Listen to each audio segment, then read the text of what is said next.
remind you to So hi, I'm Marjorie Ringness, and I co-chair the Creation Care Ministry at St. Mark's. And we're happy to have everybody here with us this evening. Thanks to Richard for putting together another great presentation for us for Climate Conversations. And as always, we acknowledge that St. Mark's Cathedral gathers on the traditional land of the first people of Seattle, the Duwamish people, who are still here. And we honor with gratitude the land itself and the life of all the Coast Salish tribes. And I will turn this over to Richard now. Great. Thank you for joining us this evening. Really appreciate it. And we're looking at spring cleaning today.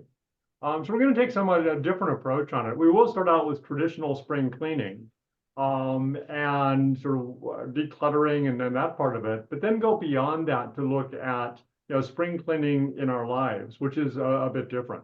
So that'll be in the second half. I'll talk for about probably 15 minutes, something like that.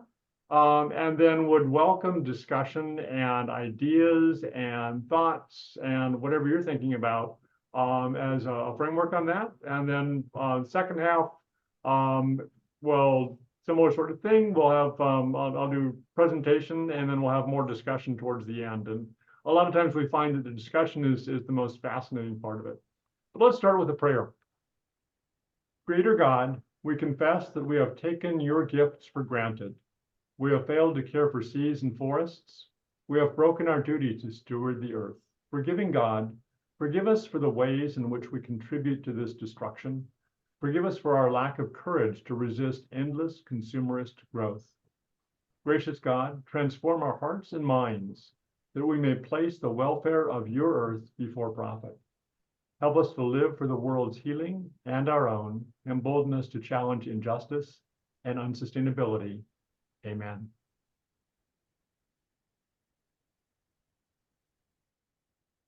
So I want to start by looking at, sort of what spring cleaning is, and then a couple of different aspects of it. Well, the temperatures are up and down, but we're sort of getting close to spring, except for last week. And it's getting warmer, and buds are starting to appear just a little bit, and there's some green shoots in places that are coming up. And it's a reminder to us of a new season, and to start decluttering and organizing our lives and cleaning tradition in some ways. And there are a lot of components of spring cleaning.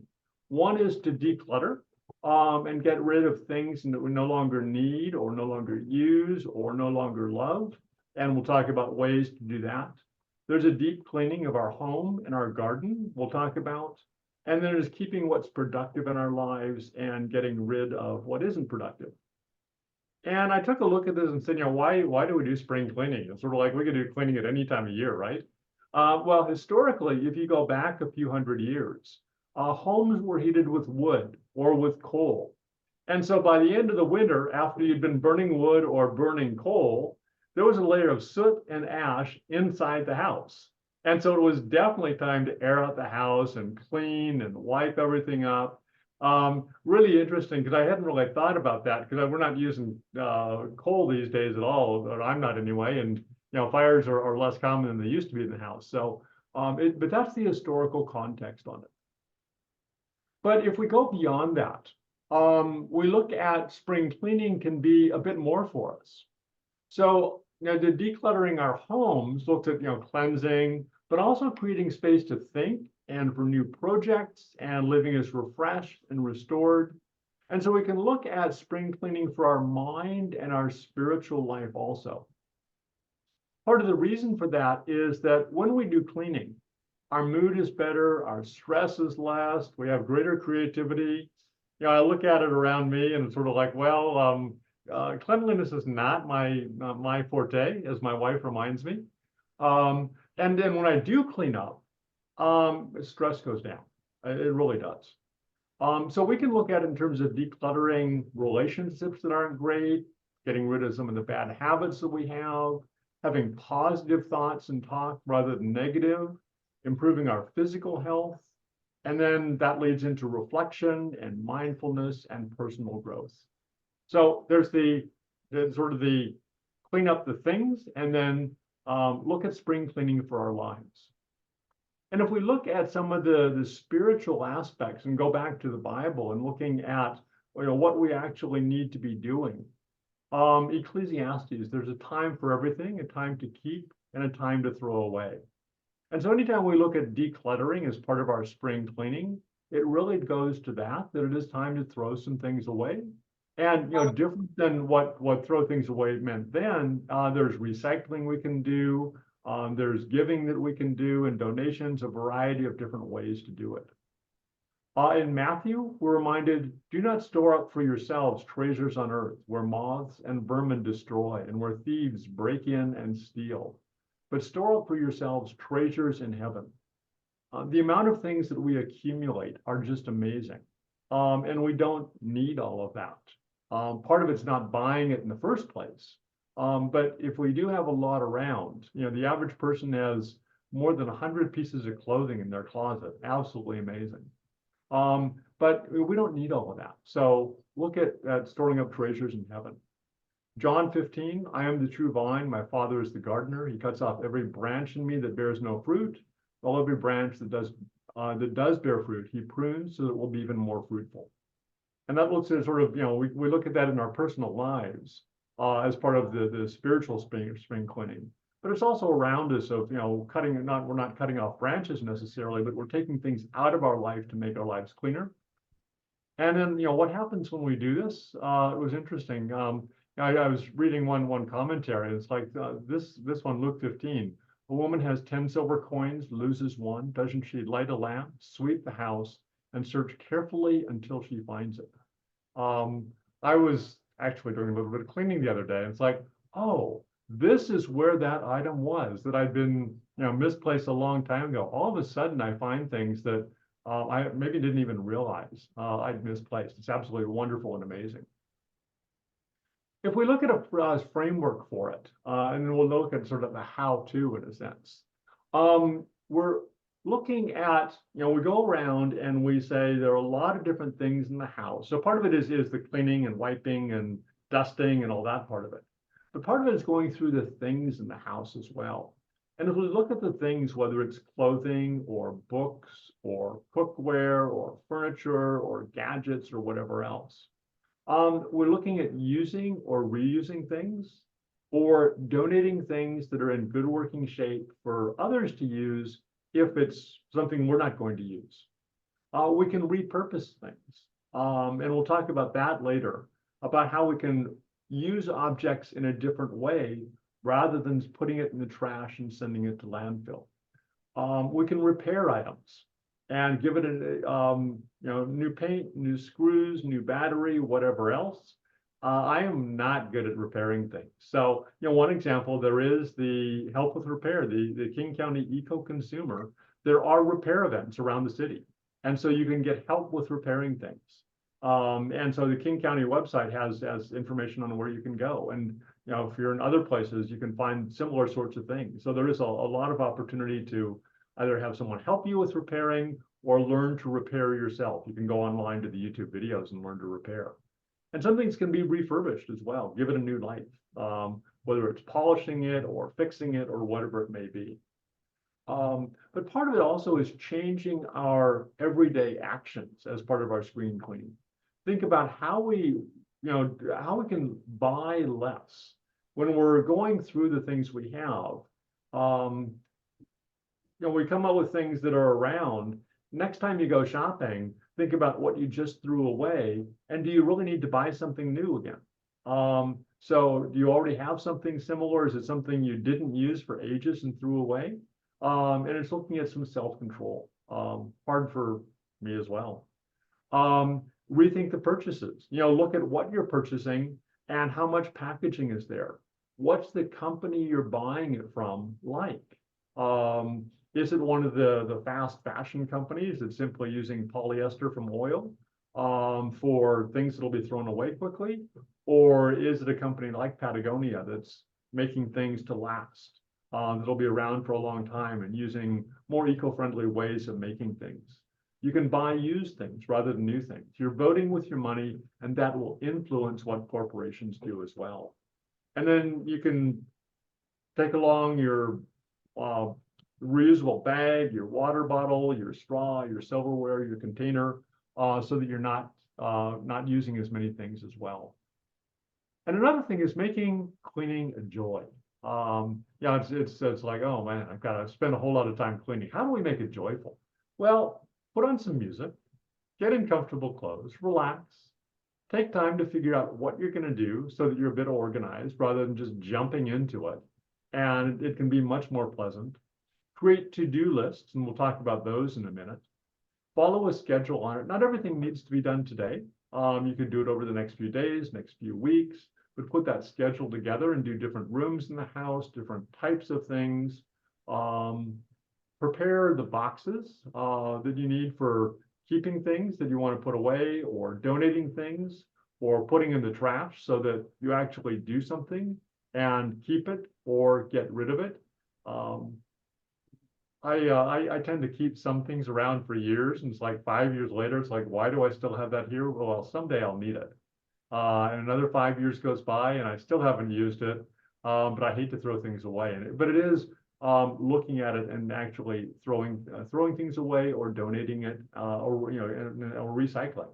There's a lot more you can recycle with clothing or electronics these days as well.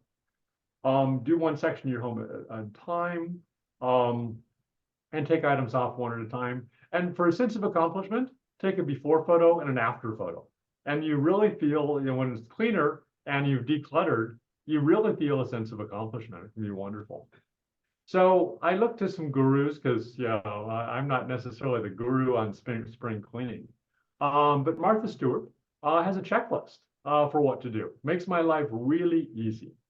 So start out by preparing supplies.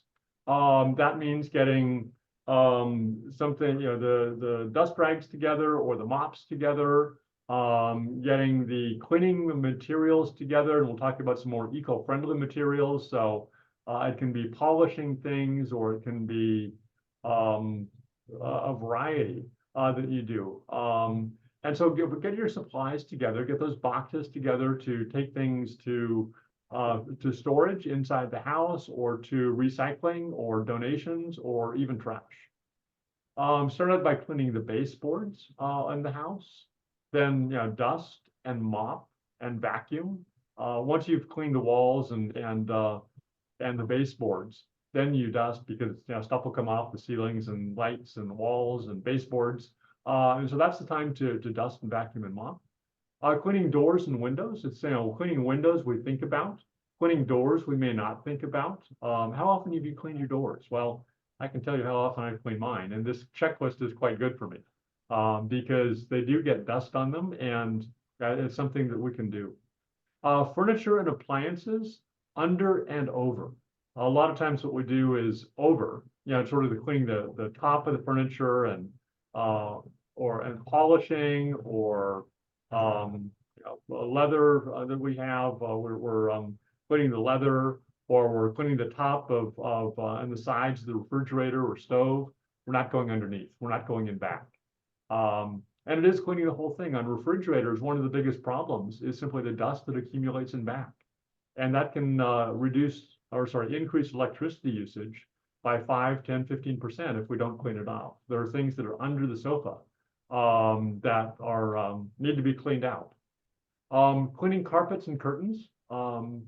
Carpets not every year necessarily, but clean regularly, and curtains as well. Polishing and waxing. And there's some different ways to do it that we don't need to use commercial items, and we'll talk about that.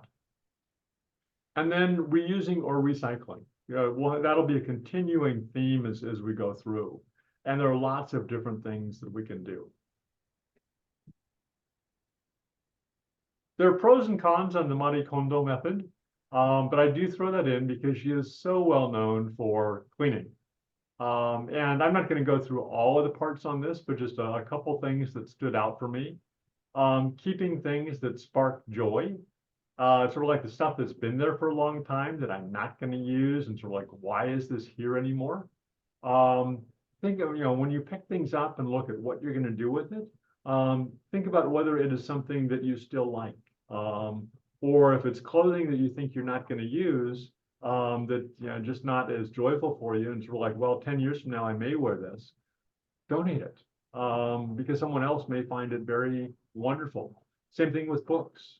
Same thing with some of the utensils that you have. Absolutely amazing what you can do. And rather than going room by room, another way to do it is work on clothes first in whatever room they're in, or work on books first, or work on gadgets. And when you do that, I mean, if you gather them all together, it's like, wow, I didn't know I had this much stuff around. Because things can accumulate in different places in your home or your apartment or wherever you're living, and it's here and it's there, and you don't realize just how much you have. And if you find things that you're really not going to be using for a while, you can donate it to someone who actually will use it. Part of it is also cleaning with a creation care mindset. And so it's really easy to use commercial cleaners and sprays and not even think about what's in them, and commercial waxes. And I was buying a new pair of shoes one time, and they were trying to sell me shoe polish. And I said, okay, so yours is a lot more expensive than the other shoe polish that I usually get. What's the difference? And they said, well, the other cheap one you get has alcohol in it. And that'll ruin your shoes pretty quickly. And who would have thought, or some kind of alcohol-based substance in it. And who would have thought of that? I mean, I didn't. Maybe you do much better than I do. But we don't think about some of the things that we're buying and what's in them. And it really is important to think about what it is and look at some alternatives. So when we're wiping and wiping things down and dusting, it's easy to use paper towels or some of the commercial items that we can buy for cleaning. Well, old clothes, old towels work just as well. And we can keep reusing them rather than using more paper. So that's sort of an easy one to do, and many of us do it, but it is thinking about it very consciously. As we're going through things, it's also an opportunity to look at all the old mail that has accumulated, or the bills that have accumulated, or the magazines that are so wonderful that you're keeping around, and saying, do I really need to get all this paper in the mail? There's less and less these days, I realize, but there's still a fair amount that comes in, and we can keep reducing it. So we can consider what to switch over to paperless. A number of cleaning products have toxins in them, and we can look at non-toxic cleaning products. And so, if we're buying commercial products, it's looking at it and saying, what is eco-friendly? And some are advertised as eco-friendly and may not be quite as eco-friendly. So it is really looking at the ingredients and what's there and choosing what we do. But there are a number of do-it-yourself cleaning products that you can create. And I just put a few here. There are a lot of other ones that we can use. But if you're looking at scrubbing your sink or your bathtub, baking soda and white vinegar will work really well on it. You don't need a lot of other things to make it really clean. And that's a lot less toxic. If you're wiping steel appliances, you can use warm water and dish soap. And there's eco-friendly dish soap, of course. And so you can use that rather than spraying it with a whole variety of chemicals. For tough stains, use vinegar and lemons or baking soda. You don't need the, when you're cleaning pots and how shall I say, my cooking, I need some extra scrubs in there occasionally. My wife reminds me of that too. She's very good about that. And she's better a cook than I am for sure. But you can use some other things rather than some of the soaps that are not quite so eco-friendly and some of the compounds that are not quite so eco-friendly, but use the clothes, old clothes, old towels, and the vinegar, lemons, or baking soda to clean things up. So there are others as well that you can use. Some other things we can do. You can use beeswax to nourish and protect wooden surfaces rather than spraying as furniture polish. We've got beehives in our backyard, and we can get beeswax from the beekeeper. I engaged someone who has a lot more expertise than I do. So we get some honey, but we can also get some beeswax, and you can buy that commercially, of course, as well. But it's another way to polish rather than spraying furniture polish, which is not quite so eco-friendly. We can sweep rather than using water. Now, in some places you do need to use water, but spraying, especially outside on driveways or walkways, there are a variety of other ways to do it rather than just using water pressure spray. And it's really interesting. One of the things I found I didn't realize at all is there are ways to keep the flies and ants away, and moths away. So basil plants keep flies away. If you're looking at getting rid of ants, the vinegar and water for wiping the counters where the ants might show up will help keep them away. And to get moths, keep moths away, cinnamon sticks, cedar blocks, lavender, lemon peels. You can put those in drawers, and very natural things, and some of it's just left over. So there are a variety of eco-friendly products that we can use if we start thinking about it. And part of it is just having that mindset to begin with of what can I do that is eco-friendly, and what can I do, and then reading the ingredients on the things that you're actually using.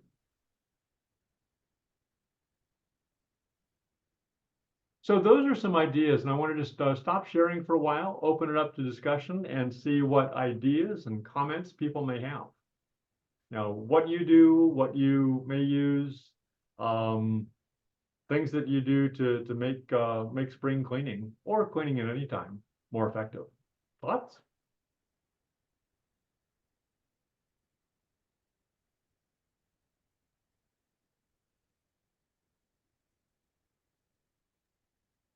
Well, I don't have any suggestions of those kinds of things, but it does occur to me that one of the main reasons I clean is because of allergies.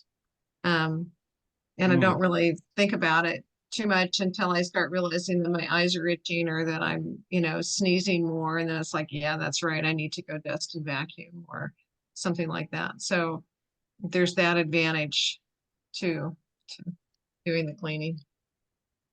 The good news and the bad news of having allergies, you're constantly reminded. Generally not good news, but it is a reminder, yeah. Clean house, and I like coming, and rather than going to happy hour, I like preparing a good meal. Because when I do a good meal, that means if everything else has gone wrong, and most days that it does, I feel good about myself. Fantastic. That is a really nice thing to do. Absolutely. And I cook from scratch. I don't eat, and we don't eat out of a pot. I think Even better. using natural ingredients It's is awesome. another thing, particularly you're talking about natural methods for cleaning and delousing or whatever, but natural materials for cooking as well, less processed. Yeah, yeah. The natural ingredients make a big, big difference. And with olive oil rather than butter is also good. It's very healthy for you. I mean, I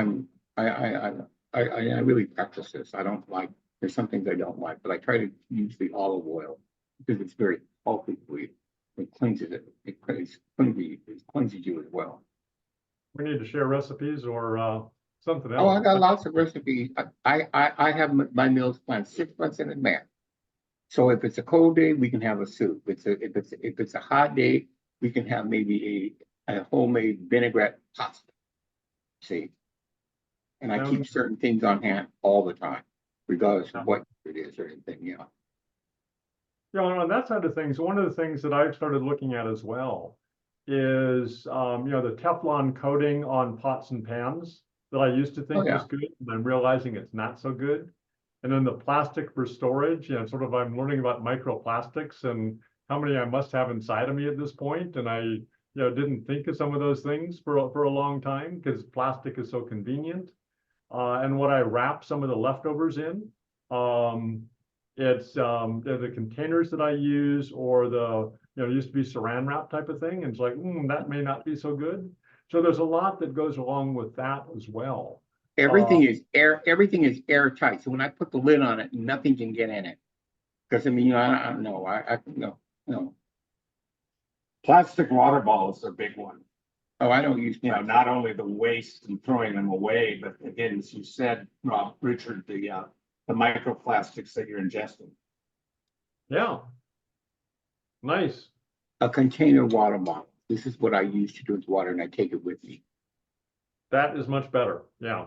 You And know, part of it is that when I'm spring cleaning, I need to get rid of some of those plastic things because they tend to be around just because I've been using some of them for a while. It's like, oh yeah, I learned about plastic. Why do I even have this around anymore if it's not good for me? And I shouldn't have it around, and it's old, and I've got some new ones that'll be healthier and better. So it is actually getting rid of it. And recycling the plastic if we can. Not always can on some of those things, but some of it we can.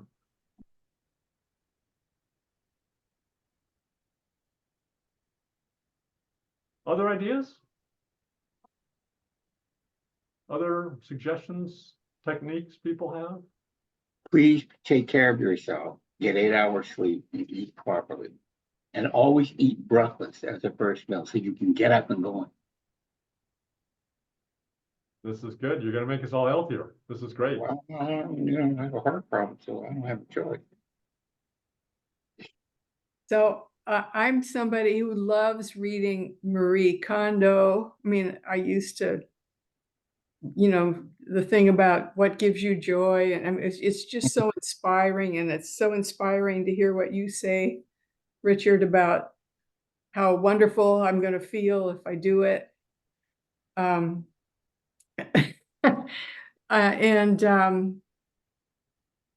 also I just recently read a book called The Gentle Art of Swedish Death Cleaning, Oh, which is about getting rid, when you're in older part of your life, starting to think about all the things you don't want to leave for someone else to have to get rid of, just because you have been willing to live with it all this time. So, and I have it in my mind that I'm going to get to all this. I'm just going to do it, and and I love the idea of making it a joy. In fact, reading that book, The Gentle Art of Swedish Death Cleaning, which is a kind of a shocking title.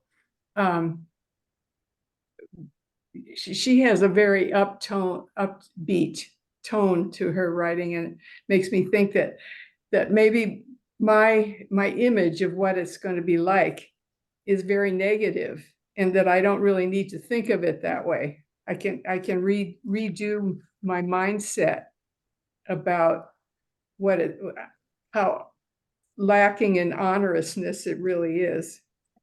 But I can't say that I have all these great success stories yet. So that's my confession on all this. and the other thing people should do is meditate. You start off by 1 minute, then 2 minutes, then 3 minutes, then 4 minutes, and finally you'll get up to 5. Just take a little time to just. Fantastic. That's probably the most important thing we could do is meditate.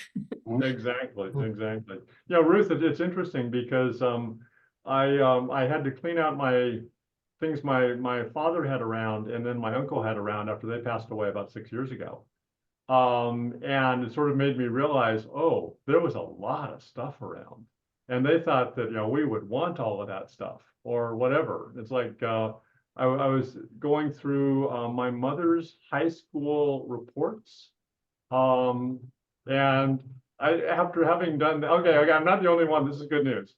But having done that, it made me think, what do I want my children to go through? And so, sort of last fall, I just said I did fall cleaning rather than spring cleaning.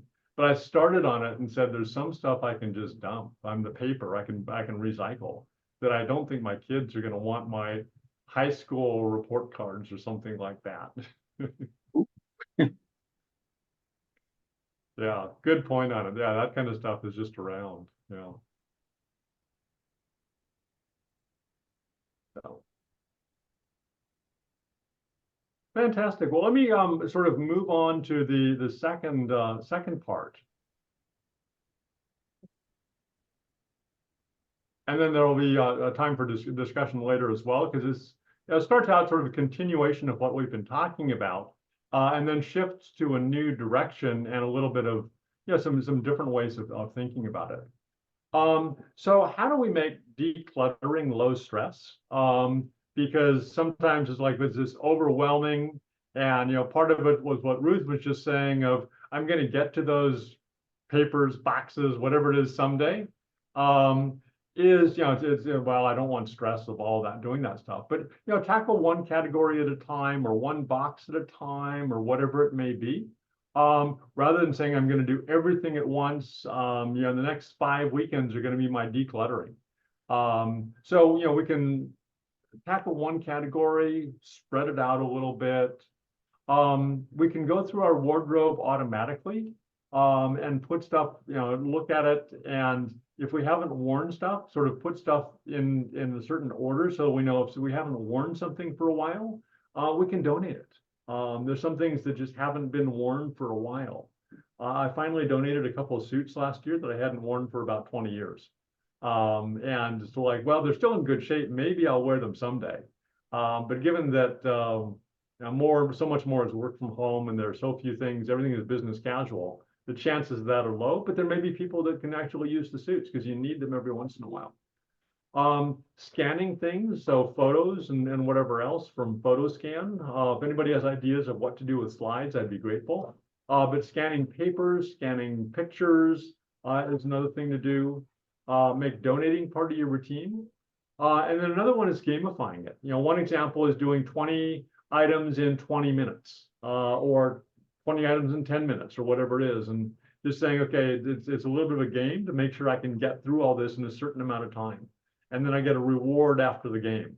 Whether that's my cup of coffee or a snack or whatever it may be. But making it a game, and so making it, again, a little bit more joyful than we might otherwise think. When we're looking at the reuse, repurpose, recycle, donate, dispose, all that kind of thing, the next slide is going to have some different ways to reuse things. So we'll have some ideas on that. But we can repurpose clothes or donate them to thrift stores, whether it's Goodwill or somewhere else that we can donate to, or repurpose things. There are a lot of different things that we can do with the clothes. And sometimes it's, people are reusing things. Our next door neighbor's son is going through his dad's closet now because some things that dad hasn't worn for a long time are now back in style somehow with the retro look. And dad is, well, I won't guess how old dad is, but son is 18.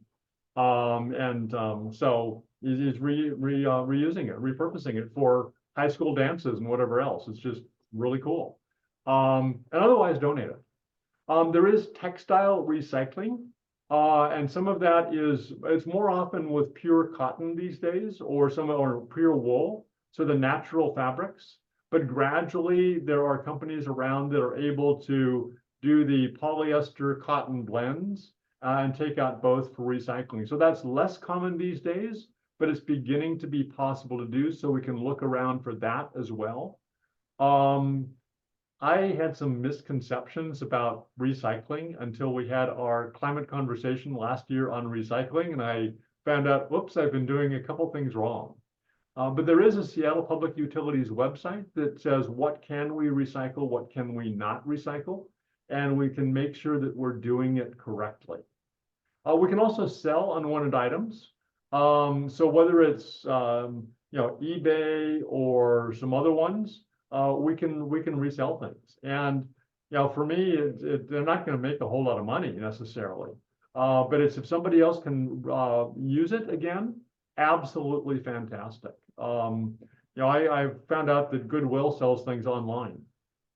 And so there's some things I've gotten Pyrex dishes, for example, I got last year, absolutely wonderful. And there are things that someone had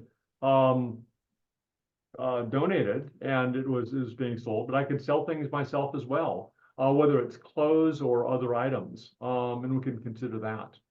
Donate, I mentioned Goodwill, and I know other people have different ones that you probably like quite a bit, and that's fine as well. There's the Buy Nothing movement, so you can join a Buy Nothing group in your neighborhood and let other people know what you can give them or what you need. And so it's sort of the sharing things that are excess for you or getting things you need from your Buy Nothing group. And then eventually some things do need to go in the trash. What do we say? So we want to minimize that. But some things do need to go in the trash, and we don't need to be afraid of that. There's some cool ways to reuse items. So down at the bottom on this slide, you'll see 2 links.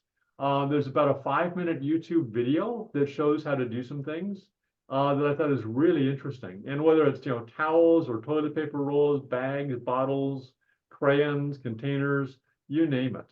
So this one, the photo on the right is using the blender to control to make to wrap up yarn.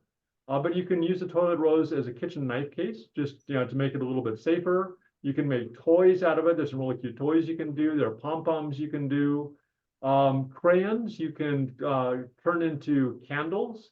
You can use them for paintings. You can use them for pendants. You can do prints on t-shirts. A whole variety of things you can do with crayons. Milk jugs you can use as a bird feeder or for a hanging planter. And again, it's, these are not my ideas. They're other people's ideas on how to do it. And they've got the illustrations on how to do it. So if you're interested in any of these and a whole bunch more things you can do, just take a few minutes to look at either of these websites, and I can try to copy them and put them in the chat as well. So I'll do that a little bit later if I can. But just some ideas for you. But I mentioned towards the beginning also, it's spring cleaning our mindset and spring cleaning our spiritual lives as well. And so as we're looking at what we do inside our house, we can slow down and think about what do I need to do to change habits, to have a better mindset, and reframe how I'm living. Part of it is getting rid of the self-criticism, being aware, reframing, mindfulness that was just mentioned is a way to do that, and reflecting on what's good in your life. Rather than criticizing yourself for things that you don't do right. Dropping the old habits. There's an author, James Clear, who has this wonderful book on habits and creating new habits. He has a 30-day program for free online. He has a weekly newsletter. I'm a fan of James Clear these days. And there's a book, you can get the book from the library about how to do it. But he has some wonderful ideas of how to redo your habits. Think about what you want to do. Start out with one simple thing, get a cue for it, and then just starting to do it. So I got off track for mindfulness recently. So what I've done is to say my cue is when I get out of the shower and finish in the bathroom, I just sit down and meditate for 10 minutes. And that's my cue to start doing it. And it's not 100%, but I'm doing a whole lot more meditating than I was a month ago. And it's just, things like that will change a little bit. Ruth, yeah. Just one quick, how do you spell clear? C-L-E-A-R. Thanks. Yeah. You can use tools to maintain the habits, the cues, the accountability. So, checking at the end of every day if you've actually done the things that you want to do. Tackling projects that you've been putting off. Like Ruth and I, both with all the things that we've accumulated over time. I don't mean to pick on you, Ruth, but I've done the same thing. And the plastic that I have around, it's like, I don't need to get rid of that for a while. But just going ahead and doing it. And then to renew our spirit, the meditation, the gratitude, the prayer, the deep breathing, a variety of ways that you can do that. There was another comment? Yeah. I want to suggest every day I write in a journal, and I keep track of the journal to see, am I accomplished this? Was I kind to somebody? Could I have been a little bit more tolerant of the person? Because if you don't keep track of what you do, you don't know if you're making improvement. And only you can do that for yourself. That would be my suggestion. That's a great idea. Thank you. Thank you. We can also do a spiritual spring cleaning that's more focused on the spiritual part of our lives. So there's the mindset part and then the spiritual part. And I realize they're linked, they're together. But we can take a look at what we do that is fruitful or unfruitful, and what is bearing fruit, and whether we're turning away from God or to God with some of the things that we do, the activities that we do, the way we live our life. It can even be what we eat or how we eat, who we spend time with, how we treat people. But look at the activities that we do and whether we need to change anything. Sometimes we hold on to the old attitudes about God or about ourselves or things in our life. And we can reframe that and say, is this fruitful or not? We can find valuable treasures. There are Bible verses that we may have forgotten. There are things we've learned that we may have forgotten. And if we have some way of refreshing, we can go back and just read the parts of the Bible that are meaningful. We can go back and there's thoughts written down, the journal that was just mentioned, and go back and take a look a little bit about things that we wrote down that are important to us. And, prepare our hearts for a new season. We can pray, we can give thanks, we can create the peaceful environment in our lives, in our homes, and focus on what makes our life meaningful, what makes our life, what God would want it to be. And after we do all of this, we can share what we've done. So one of the most important things, I think there's been a lot of research recently with the behavioral scientists on what's going to convince people to change their practices or to focus on creation care or to take actions that will mitigate climate change. And so if you're just quoting the science and explaining all the disasters that are occurring, that's not going to convince people. What will convince people is telling stories about what you've done. We've got the story initiative at St. Mark's now, so people can tell their stories. But you can do that, at your office, at your book club, at church on Sundays, whatever it is, any part of your life, you can do it. I've talked to some friends that are contacts that are evangelicals. And some of the evangelical churches are a bit more conservative, and people are more resistant to change. And they're saying what they do is they just talk about what they've done in their own life, and people get curious about it. It's really interesting that works on the conservative side. It can work anywhere else. But in our lives, we can talk about what we've done. And I cleaned up. I used beeswax rather than furniture polish. I did whatever. And it can be an example for others to follow what you've done and to do the same kinds of things.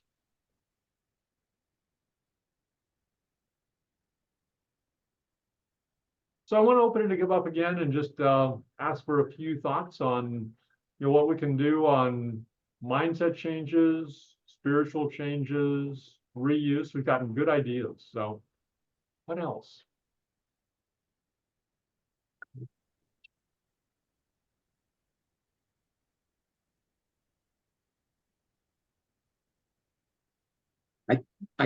I think you should be grateful for what you have, because I have a very bad heart condition, and I have a niece, Dr. Nini Adubasan, and she reminded me that because I had the surgery of the esophagus, well, Charles, you almost died. And of course, I don't remember. Every time I have a procedure, I always feel like I'm not going to come back because you're in this state of, whatever. So I think really be thankful for what you have. Be grateful for what you have. And sometimes we don't do that. We have a tendency to work on the negative part. And I love the part about being spiritual. Spiritual means different things to different people. I think that's so important to be spiritual. Really, I do. Fantastic, thank you. Yeah, that gratitude, you mentioned a journal, one other variation on it is the gratitude diary. Write down 3 things every day that you're grateful for. And that can be simpler than a short, journal in a sense, just very short things. We took care of the nieces for about 10 years and they were always bickering and arguing. So we would take turns saying that prayer. I want you to think of 3 things you're grateful for and 3 things you could do for somebody else besides complaining. And it broke the spell. Fantastic. I love it.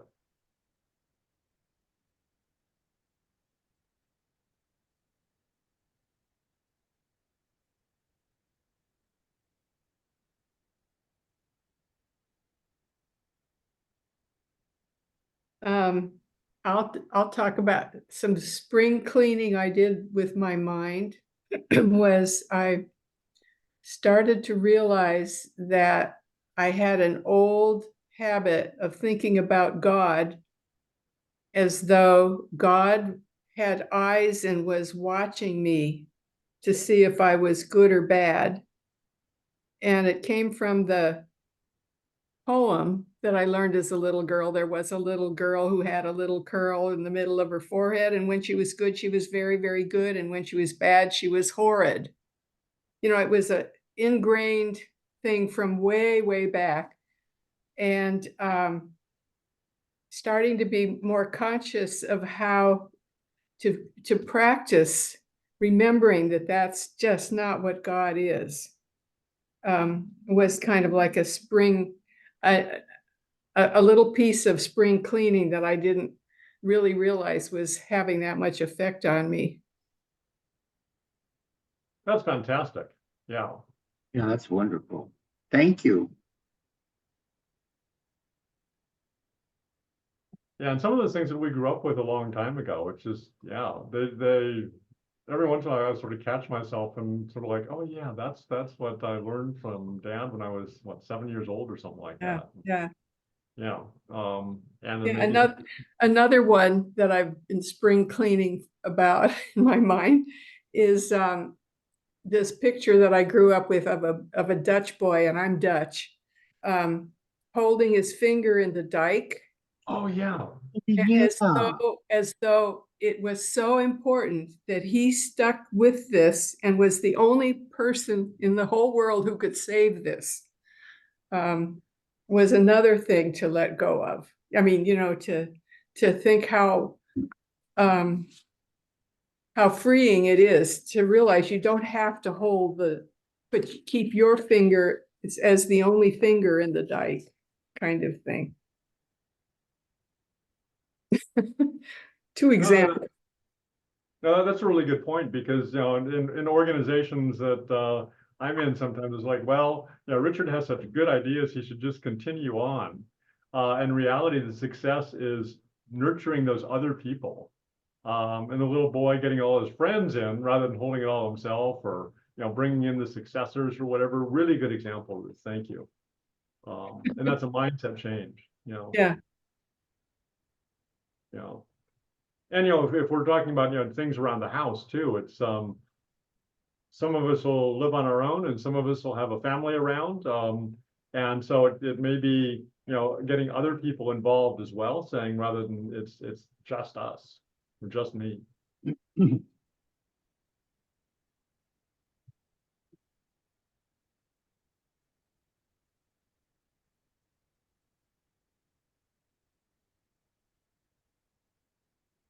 Okay, we can go ahead and close a little bit early. And I have a couple things to share at the end, if that's okay. Sure. But if anyone does have sort of final comments, welcome to do that. How do we get younger people involved and more people of color? Does anybody have any suggestions? I would love to figure that out. I mean, this has been very, very, very helpful and meaningful, Really, and I really appreciate everyone's input because it reaffirms what I do and try to do every day. And I want to thank each and every one of you. Thank you. It's very kind, and thank you for the excellent input. I mean, your ideas are fantastic, so thank you. And we will work on younger people and diversity of people that are participating. I have one comment about that, and I feel like I'm kind of becoming a broken record on this because I think I've repeated it a lot the last few days. But when I was talking to somebody at church once about how do we get more young people involved and youth involved, and it was Wendy, our canon for intergenerational ministries, and her comment was, don't plan things for them and ask them to come to your event. Go to where they already are Mhm. and meet them where they are.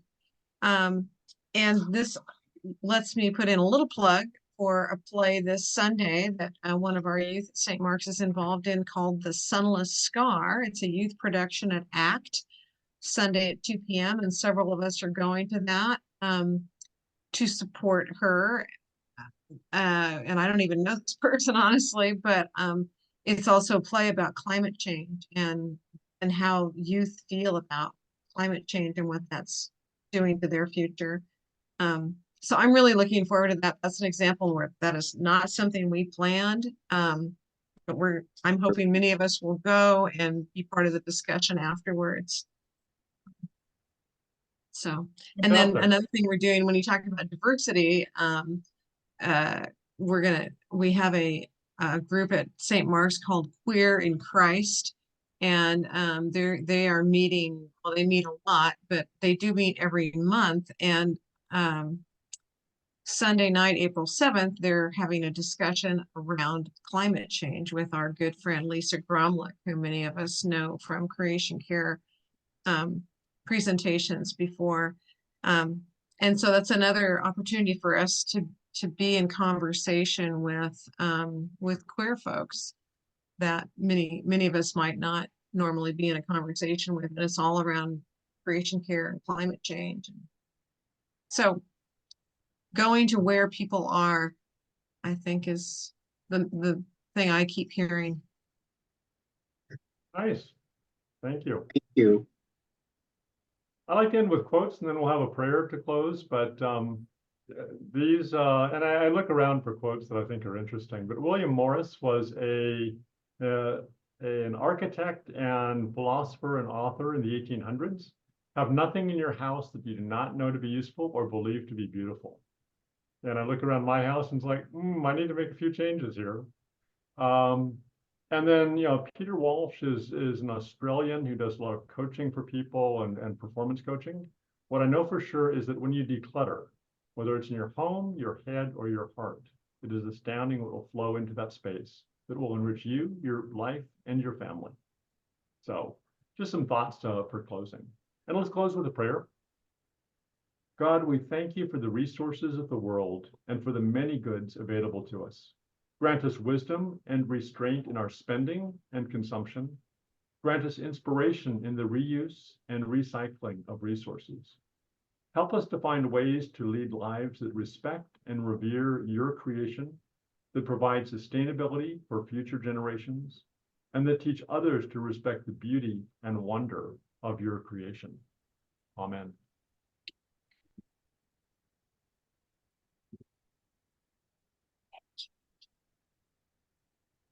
Well, thank you, Richard, for another great